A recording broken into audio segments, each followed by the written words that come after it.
Почитувани, на срамот и на неодговорноста, но и на непочитта на Зоран Заев и на Венко Филипче кон Македонија им нема крај. Нема дно кое што не можат да го пробијат со лаги и неодговорност. А заради нивните лаги и неодговорност Македонија е слепо црево во Европа со справувањето со епидемијата од корона. 2 месеци се лаже дека е обезбедена вакцина.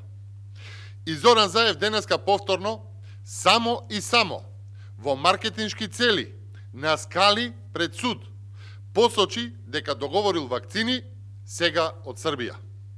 Со тоа Заев потврдува дека ниту од Бугарија, ниту од Грција, Македонија нема да добие навреме вакцини, нема да добие вакцини од секоја пратка до Софија и до Атина, онака како што не убедуваа со месеци. Едноставно, вакцини од таму нема.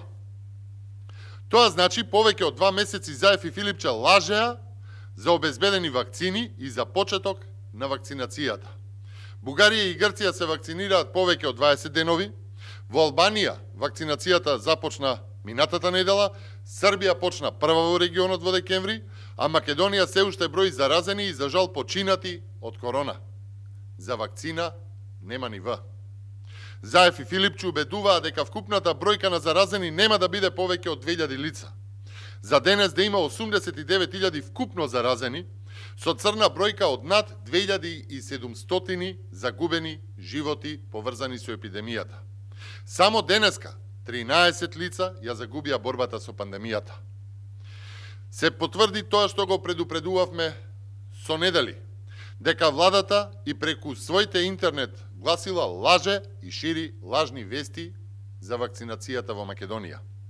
За подсетување, на ист принцип се однесуваа во текот на целата епидемија, речиси цела година. Кога сите се подготвуваа со тестери за корона, ние немавме.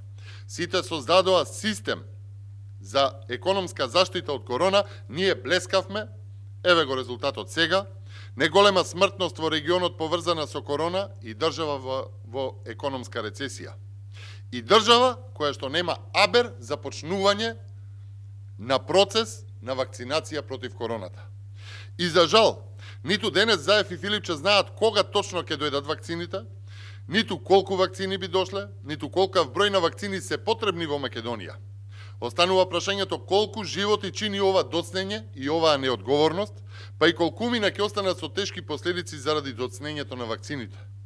Оваа неодговорност во најмала рака бара оставки, затоа што како одминува времето, се погласно е прашањето. Дали не се набавија вакцините на време, затоа што нема процент од тендер за нив? Ви благодарам.